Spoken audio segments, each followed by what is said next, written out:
Hello.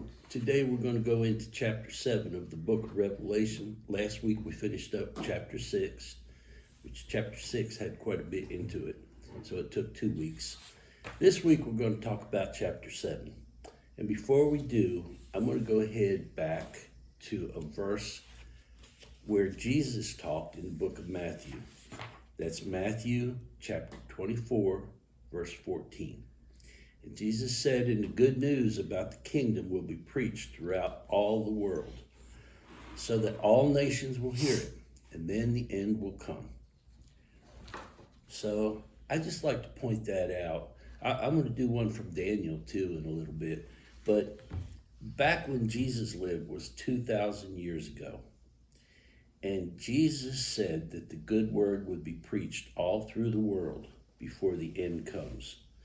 Now, 2,000 years ago, Jesus lived in a little town in Galilee. Galilee is just a small strip of land right there by the Sea of Galilee. Actually, about 30% of the gospel is done right there by the Sea of Galilee. It's not spread all over Israel.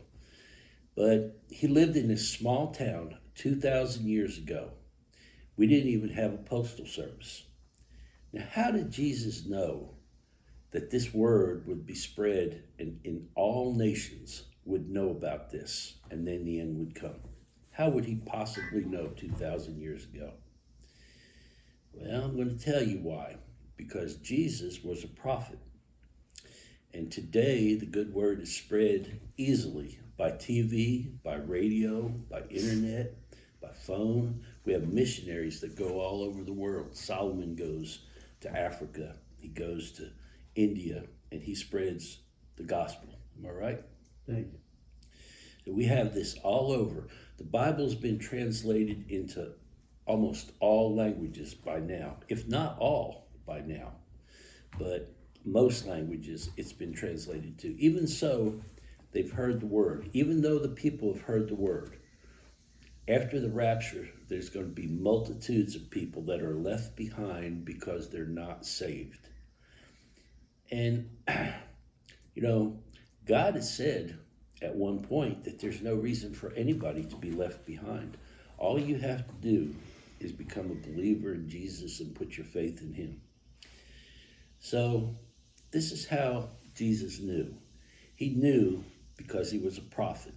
Now, the reason I bring this up is because on my YouTube page, I have a few folks that are talking to me about this, and they obviously are not that familiar with the Bible. And I'm telling them how a lot of the book of Revelation is based, you can hear it, from the Old Testament and from the New Testament. The verse I just read to you comes from the New Testament. I'm going to read one from the Old Testament. This is from the book of Daniel, chapter 7, verse 25. And this is showing the value of the prophets. A new king will arise, and he will defy the Most High being God, and oppress the holy people of the Most High.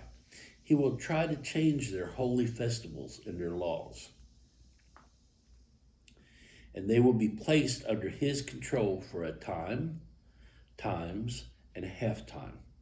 I like that part there. Then verse 26.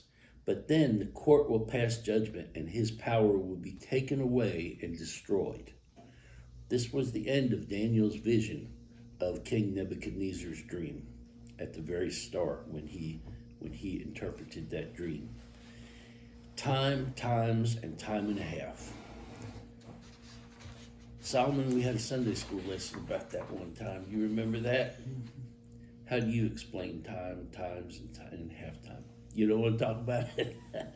I have studied on this, and we're talking about a period of 3.5 years when the tribulation is just getting started. So he's going to rule for times. Okay, a time is that, what is the first part? I think it's a year, and then we got 2 years and a half. So that's 3.5 years that we're talking about. This times, and halftime can be used for months, it can be used for years, it can be used for weeks. In this particular one, we're talking about 3.5 years. It's half of the tribulation. So once we get to that 3.5 year point, everything just breaks loose. It's already started. You remember last week I said that the tribulation starts like a little snowball rolling down a hill, and the bad things happen bigger and bigger and bigger until it's unbearable. So I'm going to go ahead to verse 1 in chapter 7. Let me find it here. And we're going to go through these verse by verse. And you know I have this on my YouTube channel. Anybody who wants to talk to me, my Facebook page is right there. You're welcome to talk with me, and I'll do my best to answer your question. I'm not saying that I always can, but I will try, and I will look things up for you. So here's verse 1. After these things, I saw 4 angels. What are these things? This is the pale rider, all the 4 horsemen, and that kind of thing. What we just went over in chapter 6. After these things, I saw 4 angels standing at the 4 corners of the earth, holding the 4 winds of the earth, that the wind should not blow on the earth and the sea or any tree. And I'm going to continue with verse 2, and I'm going to put these together. Then I saw another angel ascending from the east, having the seal of the living God, and he cried with a loud voice to all 4 angels to whom it was granted to harm the earth and sea. So these angels were sent to the earth to harm the earth and sea. And the 5th angel must have been very powerful, had the seal of God, which we don't really know. It doesn't explain what the seal of God is, but I'm suspecting it's the same seal that goes on the forehead of the 144,000 and went on the forehead of Cain way back in the book of Genesis. You remember God started sealing his people way back then to protect them. So anyway, these 4 angels are there, and they're at the 4 corners of the earth. And some people downplay the Bible and say, this is no good because God thinks the earth is square. Now, that's about the silliest statement I've heard, in my opinion. But what he's talking about is the 4 points of the compass: north, south, east, and west. And so these angels are stationed at these points to control the winds. And what's that mean? Could mean a few things. It could mean that they stop the wind, so no wind is coming in and everything becomes dry and, that type of thing. Could mean that they're there to send hurricane winds throughout all the land. It could also mean that they're there to allow plagues to go through the land. How they're there to harm the earth, we don't know. But a 5th angel comes from the east, and this angel tells the other 4, whoa, hold on. Do not harm any tree, do not harm any water or any part of the earth until we can seal God's 144,000 people. He wants to seal them. So, they were sent to harm the earth, but God then sent the 5th angel to hold them up. He didn't say to stop the angels from doing what they're there to do. He said to hold on until we can get this sealing done of my people. So now I'm going to go to verse 3. Oh, okay. This is part of it too. It said, verse 3 said, do not harm the earth, the sea, or trees until we have sealed the servants of our God on their foreheads. So this is the same type of seal that was put on Cain. Cain's was on his forehead. And this mark that they get protects them in some kind of way. And you'll see later, these 144,000 people are not just people that are going to be hanging around. They're going throughout the world, and they're spreading the gospel. So that's their job. And people who want to talk about the Bible back then were going to be killed. But these people are protected because of the seal that God puts on their forehead. So we go to verses 4 through 8. I don't want to read all these different things, but I'm going to just say this. And I heard the number of those who were sealed, 144,000 of all the tribes of the children of Israel were sealed. I'm going to read that again. 144,000 of all the tribes of Israel were sealed. Doesn't say anything about the Jehovah's Witness. Doesn't say anything about the church. It is the tribes of Israel that are sealed. They're going to be Jews that have accepted Jesus. That's who it's going to be. And so who were sealed? Of the tribe of Judah, 12,000 were sealed. Remember, that's where Jesus came from, the tribe of Judah. Of the tribe of Reuben, 12,000 were sealed. Of the tribe of Gad, 12,000 were sealed. I go on until I mention all 12 tribes. It's very clear that the people that were sealed were Israelis. They were Jews. So when we get to the end of this,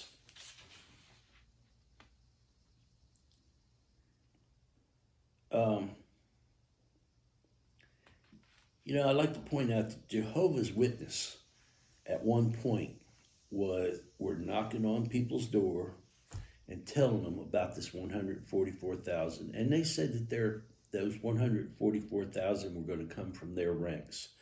Number one, it says right in the Bible that it's the Jews. Number two, they're knocking on my door to tell me that I need to become a Jehovah's Witness to be saved, to be part of that 144,000. But there are 8,300,000 Jehovah's Witnesses. There's no room for me. So I appreciate you coming by. Have a good day. That's the answer to that question. So we go now to the next verse. Oh, I'm going to stop right there. Notice that the tribes of Dan and Ephraim were left out. This is probably because they were both guilty of idolatry. So they worshipped idols and took false gods, which made them unacceptable servants of the Lord. The tribes of Joseph and Levi were added in their place. Now, a lot of Bible scholars actually believe that the Antichrist is going to come from the tribe of Dan. I don't know, whether I believe that or not. Others often believe that he's going to come from the north, like in Europe, Russia. We talked about that last week. But a lot of scholars think that it's going to come from the tribe of Dan. I'm not going to go too far in that. Why is God going to protect these Jews? The reason that they're sealed and left on earth is so that they can gain multitudes for Christ. And he wants them to go out and preach, and he's going to keep them safe. So once the sealing's done, multitudes will be saved, making the Antichrist. Now, he's going to be hot. He's going to be mad because these people are sealed, and a lot of people watch that, and so they become saved. They join the crowd. He will try to get new believers to turn away from Christ. Food and medications will be denied to the new believers. Executions will be numerous, and number of martyrs will drastically diminish. Now, this is why I say again, to become a Christian in that day is going to be really hard. I mean, think about it. Food and medications will be denied. If my wife didn't get her medications, she wouldn't live but a couple months. I don't know how long I'd make it. I have a lot of heart medications that I take. Food. Could you imagine going without food? I just watched a movie last night on television. It was a Western, and the army was trying to get the tribe of Cheyennes to go back to their reservation where they were from. They were starving these people to start with, but they were feeding them and they got some medication. So the Indians said, we're not going to go. We'll kill ourselves before we go. And so it was freezing cold. And this colonel goes in and he kicks their fire out. Now, we got about 60 Indians in this building. He kicks their fire out. He said, okay, you won't go? You will have no more food, you will have no more water, and you will have no more firewood until you decide to go. This is what it's going to be like in that day. And this is why I say nobody has to go through that. It's best to become a Christian and be saved while it's still easy to do it. Nobody's going to persecute you today. Oh, there may be some people that tease you a little bit, but you know what? That's not too often the case. So, and if they do, just tell them to talk to me, and I'll be glad to talk with them. So now we're going to go to verse 9 through 10.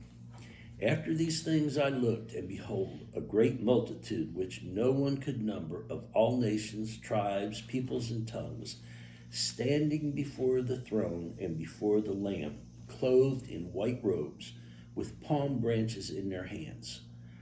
Now, palm branches. When was the last time we heard about palm branches? That was when Jesus rode into Jerusalem on the donkey. The people had palms and they were waving them. The palms are a sign of victory, excitement. So all of a sudden, these people are at the throne of God, and they had white robes with palm branches in their hands. Those palm branches are a symbol of victory because they've arrived in heaven. They've made it. They're saved, and there they are. So I'm going to go on to verse 10, and then we're going to put these together. And crying out with a loud voice, saying, Salvation belongs to our God who sits on the throne and to the Lamb being Jesus. This is a great worship service of victory. Those palms, like I said, indicate victory. Now, these are people clothed in these white robes that are what we call the tribulation saints. They were killed during the tribulation. And now they're suffering, no food, no medications, being killed. And by the way, if you remember, they have to be killed to make it to heaven after the rapture happens. So now they've been doing all this suffering, and now all of a sudden, there they are at the throne of God. And everything is given to them. They have it made. They're wearing these white robes. So even though their spirits have left their bodies, they're also still identifiable. You can see these people. They're able to hold the palm branches in their hands, which means they still have some type of material body. They're not just spirits. They have some type of material body. So let's go to 11 and 12. In verse 11, all the angels stood around the throne, and the elders and the 4 living creatures, and fell on their faces before the throne and worshiped God. And in verse 12, it says what they're saying. Amen, blessing and glory and wisdom, thanksgiving and honor and power and might be to our God forever and ever. This is pretty self-explanatory. They're in heaven all of a sudden, and everything is nice. And this group of people that are gathered around are not just certain groups. It's not just his band of angels that are there. It's not just the 4 beasts. These are important individuals. I don't know what to call them. They're important. But everyone in heaven is there in this worship service. This is an unimaginable event to us, this multitude of people. It includes the tribulation saints, the angels, the creatures, and elders. All those people, great multitude. So we go to verse 13. Then one of the elders answered, saying to me, Who are these arrayed in white robes, and where did they come from? Now I like this part. He asked this question. This is the elder asking John who these people are. And the elder already knows who these people are, but he wants to ask anyway to ensure that everyone knows. And it's funny, that John could ask these questions and the elder looks at him and say, oh, we do that all the time. Well, if you don't know the answer, that's the best answer. Well, just that simple. So he asks who they are and where did they come from, which leads us to verse 14. That was a short one. Verse 14, and I said to him, Sir, you know. So he said to me, These are the ones who come out of the great tribulation, and washed their robes and made them white in the blood of the Lamb.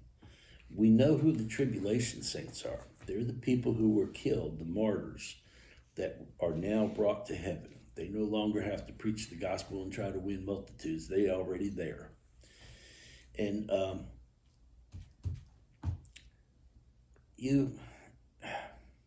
at this point, the Antichrist is dominating on earth. You can read about this. I don't have all these verses ready to speak, but I'm going to tell you some verses as we go along, and I'm going to say some too.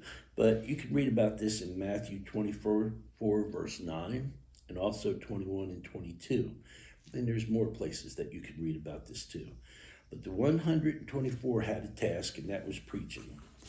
So the Antichrist is dominating on earth, but these tribulation saints are now in heaven, and they're wearing white robes washed in the blood of the Lamb. Now you would think that a white robe washed in blood is going to be red, would you not? That was my first thought. With further study, I find that it's light. Jesus is the light of the world. They have washed their robes in Jesus' light of the world. I guess that's one way to say it. That's what a lot of Bible scholars think anyway. I like that one, so that's what I'm going to stick to. Verse 15, therefore they are before the throne of God and serve him day and night in his temple. And he who sits on the throne will dwell among them. So God is going to be with them all the time. On earth, there is no escape. You can't get anywhere. It's like we talked about last week. You leave away from the lion. You get away from the lion and run, only to be met by a bear. That's how it's going to be. I mentioned a personal story last week about the veteran who had a similar situation that I worked with. And, I've heard more stories like that happen even now today. You leave one problem and there's another one waiting for you. I experienced that one time in my life. So there's no escape from the Antichrist on earth. But upon death, for those who are saved, suddenly they'll be at the throne protected by God. So they only die one time. The ones who are not saved go to God's judgment and they die the second time. And they're thrown into the lake of fire. So we want to be saved. Again, I say this is the time to go ahead and become a Christian and get saved while it's still easy. So we go to verse 16. They shall neither hunger anymore nor thirst anymore. The sun shall not strike them, nor any heat. So, it just sounds like they have it made. They're never going to suffer again.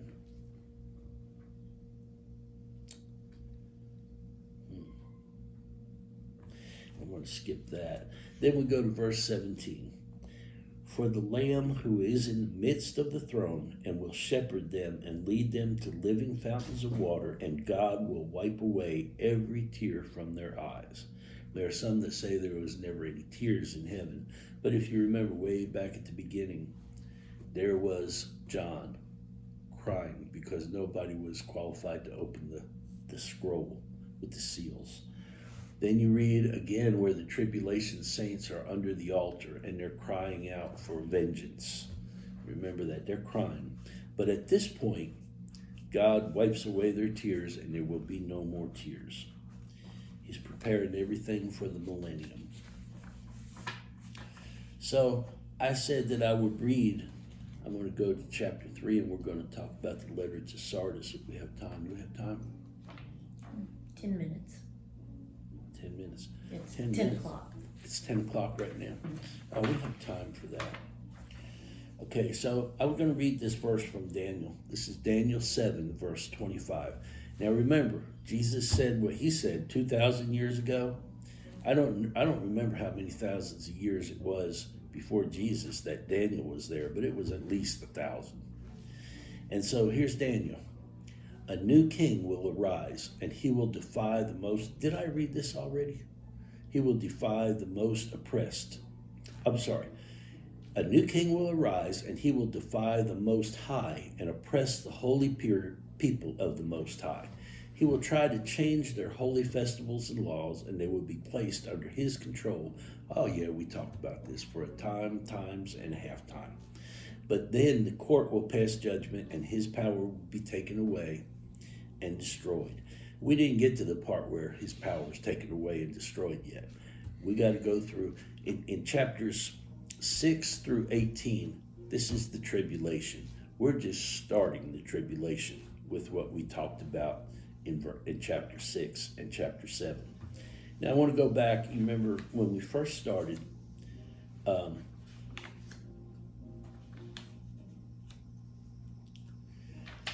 the seven letters to the churches. And I mentioned that when I took the class at Dallas Theological Seminary, it was so boring learning about all these things, these letters, that I almost quit the course. But once I got past that, it got real interesting. And the reason that I thought that this was boring is when you read these letters, it's so common sense. And a lot of the scholars think that each of these letters represents a certain period of time. So if you read all 7 of them, you're looking at a panoramic view of the church, which started on Pentecost and goes all the way up through the church age, which we're living in now. I don't believe that those letters were written for a certain period. This is my belief. I believe that they were all written at once and sent to 7 churches that Jesus chose in Asia. Now that's me. I'm not repeating anything that any of the scholars said. Although my instructor at Dallas Theological Seminary agrees with what I just said.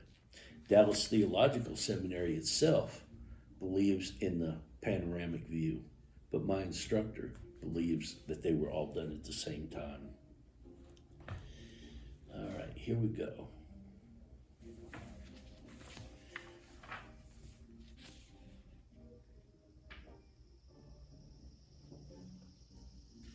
Okay, this is Sardis over here.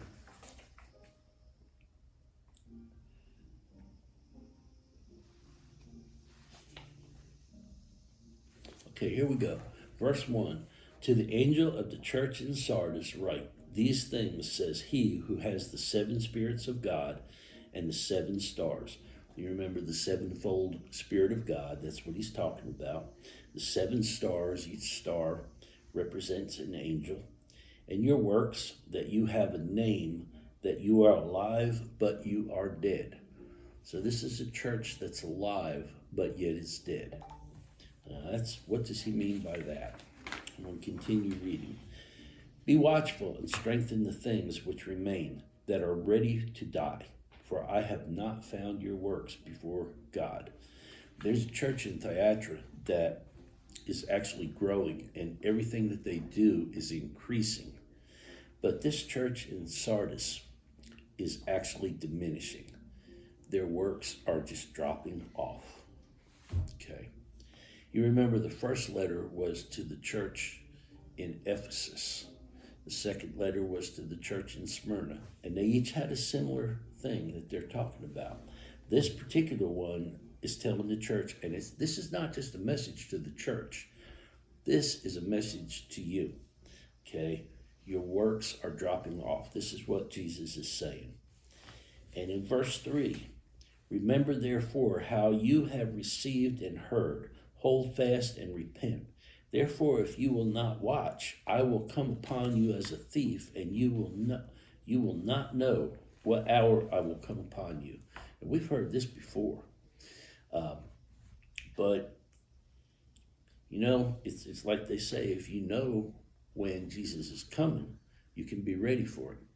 Jesus is saying, be ready all the time, because I'm coming, and you don't know when I'm coming, and it might be in the middle of the night. So be ready. If you're ready, you're coming with me. So that's pretty simple.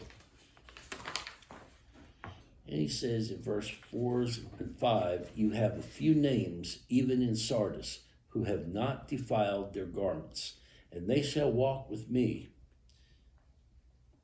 in white, for they are worthy. He who overcomes shall be clothed in white garments, and I will not blot out his name from the book of life, but I will confess his name before my Father and before his angels. So you want your name to be written in the book of life for sure. And then at the end, in verse 6, again he said, he who has an ear, let him hear what the Spirit says to the churches.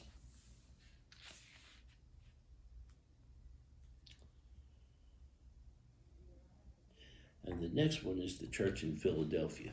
But this is a church whose works are just dwindling away. They are keeping with the ceremonies that they're supposed to keep with. They're doing that correctly.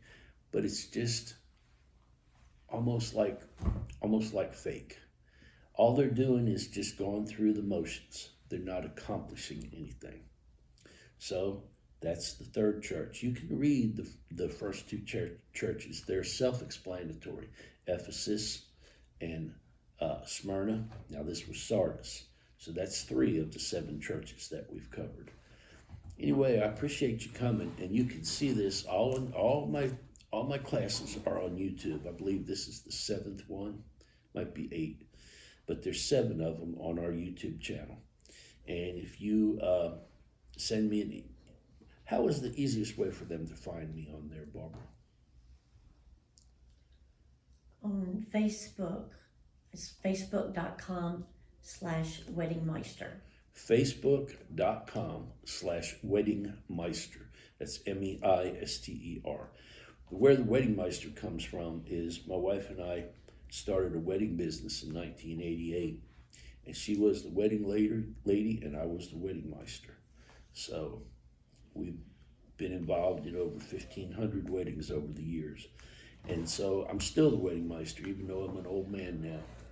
But anyway, we sure do appreciate y'all looking at the videos, and go ahead and subscribe. The more subscribers that we have, the more viewers we'll get.